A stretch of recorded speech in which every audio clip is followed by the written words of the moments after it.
they always said I'm wrong, but what they doing today? I think they want me gone, but I ain't going away. They told me I was wrong, but look at my ass today. Da da da da da da da da da da.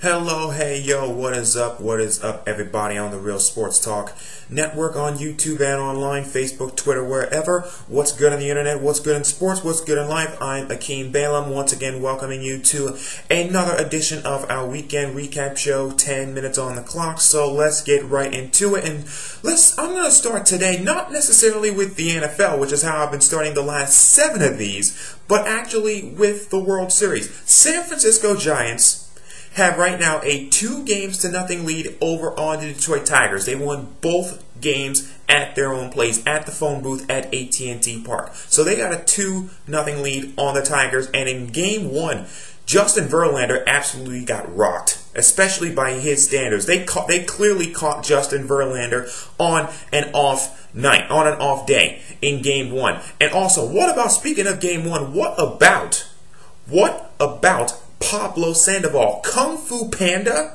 Apparently, we know what his Halloween costume is this year. It's Reggie Jackson, it's Albert Pujols, it's Babe Ruth. Because 3 home runs in a game. He's now in that same category. 3 home runs in 1 World Series game. He's pretty much right now in history. 3 home runs in a World Series game. It's pretty obvious to know what he's going up as Halloween. Reggie Jackson, because he's now in that category. So huge ups also to Pablo Sandoval, Kung Fu Panda, for coming through big time for the San Francisco Giants in that game, Game 1, and then of course they won Game 2. Really had to grind that one out, as really that was a rather more of a pitcher's duel between Doug Fister and Madison Bumgarner. But the Giants went on a run late. They got some men on base, and they got 2 runs late, and they wound up winning that one. Final score 2-0. Now the series is at 2-0 San Francisco Giants. And here's the thing that the Tigers have to worry about. Justin Verlander already got owned in Game 1. They've already shown them their best. And the San Francisco Giants said, well, our offense is better than your best pitcher. So there's something that they have to worry about. Of course, it's going back to Detroit. So they're going to have the crowd on their side. That's something that they can bank on. So, of course, them going back to Detroit, it's going to benefit them. But here's the problem. And normally, these World Series and these postseason games normally ultimately come down to who has the better pitching staff. They've already seen what the Giants pitching staff already looks like, and they haven't even seen their 2 best pitchers. Because what Bruce Bochy and the Giants are counting on right now is for Vogelsong in Game 3 and Matt Cain, their ace, in Game 4.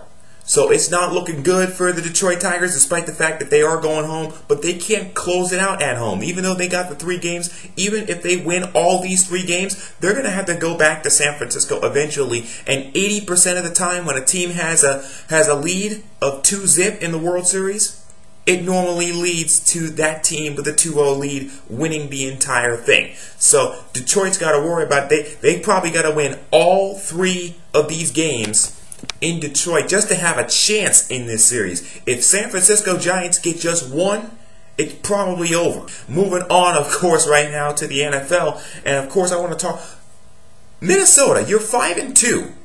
You're 5-2, and everybody's talking about your running attack, of course, with Adrian Peterson and the resurgent season that he's been on. Everybody is already about to hand him the Comeback Player of the Year award on a silver freaking platter.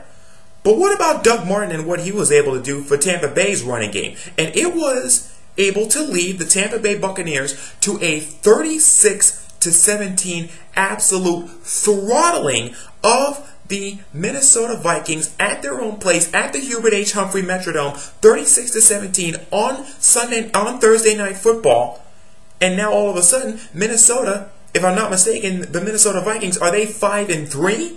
Now, all of a sudden, they're 5-3. They've still been a very surprising team, of course, because I don't think anybody at this point in the season expected the Minnesota Vikings to be 5-3. But considering where they look like, and considering how it looked like that the Tampa Bay Minnesota matchup was a mismatch, and nobody perhaps outside of Central Florida even knew who Doug Martin's name is, because he's not one of these flashy running backs that is always profiled on ESPN and things like that. But nobody really knew. Everybody knew at this point about Josh Freeman, who I think is a very underrated quarterback. But Doug Martin, talk about a coming out party for him as the Tampa Bay Buccaneers absolutely, talk about kicking another team's butt, 36-17 in their own place. So also that happened Thursday Night Football, huge win for the Tampa Bay Buccaneers. Moving on to my Week 8 picks, I like the Indianapolis Colts over the Tennessee Titans.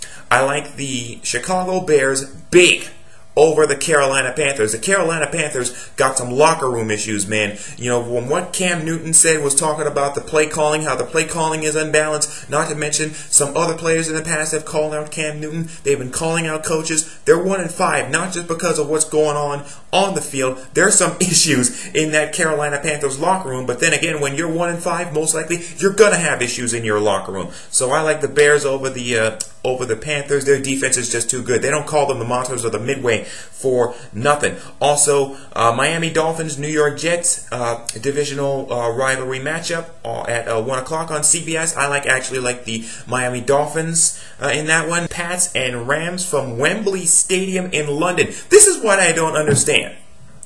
Okay, you always send the New England Patriots over to London. Okay, and by the way, I like the New England Patriots big over the St. Louis Rams, despite St. Louis's, despite what a lot of people, including myself, have been saying about St. Louis's defense. But you send these NFL teams over to London, okay? Why is it that you send a matchup like this? Like, hypothetically, when you look at it on paper, isn't all that much of an attractive matchup? If you're going to make people in the UK actually want to embrace American football, you would actually do good to actually send matchups there that I don't know, look actually good on paper. I mean, like the Saints Broncos matchup that's on Sunday Night Football. You may want to reschedule that and send that over to London. But those in the UK already have a negative view of the NFL already. So the fact that they're sending these crappy behind games over to London probably will increase their view of the NFL anyway. They got their own football over there anyways. So by the way, Pat's over the Rams big time in London, but I just wanted to get that over there. But hey, you did a great job at the Olympics this year in London, so you got us beat by a country mile as far as that's concerned. Now going rapid fire, Chargers over the Browns. Actually, the Redskins have an upset over the Steelers. Falcons over the Eagles, which, by the way, I found this an interesting stat, if I'm not mistaken, if this is true about the Falcons. Their rushing defense, their run defense, the Atlanta Falcons, is pretty daggone porous. If I'm not mistaken, I think it's 28th in the NFL, if I double-checked it correctly. So if LaShawn Shady McCoy isn't used at least 16, 17, 18, 19, 20 times for the Philadelphia Eagles, then we know that there's a problem with Andy Reid and their play calling. So, by the way, I still like the Falcons over the Eagles to go 7-0, but I think that could probably help to utilize their rushing attack a little bit more than what they've been doing lately. Packers over the Jaguars. Jaguars are banged up. No Gabbert, no MJD, and Aaron Rodgers is looking like the Aaron Rodgers from 2011. Packers big. Seahawks over the Lions. I talked about Seahawks defense and NFC West defenses in the past. NFC outwardly better than the AFC this year, and the Lions look like they're not the team from last year. So I like the Seahawks over that, over the Detroit Lions. In Detroit, Chiefs over the Raiders. Giants and Cowboys in a divisional matchup. 4:25 on Fox from Cowboys Stadium. Cowboys already beat the Giants in the season opener this year at MetLife. I think the Giants will get them back on the road. I think that New York will win that one. Saints, Broncos. Saints, they've won the last 2 games. Drew Brees has looked like the Hall of Fame Pro Bowl quarterback that he is, but still the problem with the Saints, defense, and I like the Broncos in that one. Peyton Manning and 49ers and Cardinals on Monday Night Football. Cardinals have been in a slump, and 49ers look like once again they're on a roll. Niners in that one. So just a rapid fire rundown. I like the Colts over the Titans, Bears over the Panthers, Dolphins over the Jets, Pats over the Rams, Chargers over the Browns, Redskins over the Steelers in an upset, Falcons over the Eagles, Packers over the Jaguars, Seahawks over the Lions, Chiefs over the Ravens, Giants over the Cowboys, Broncos over the Saints, and Niners over the Cardinals. My Week 8 picks. What are yours, and what do you think is going to happen, of course, in these last few games of the World Series? So once again, rate, comment, react, reply, add, and subscribe. Look forward to reading your comments. As always, I'm just one guy on The Real Sports Talk, talking sports with all of you. So until next time, 10 minutes on the clock on The Real Sports Talk. See you on the internet somewhere. Just a little ways around the corner from fear. Be there.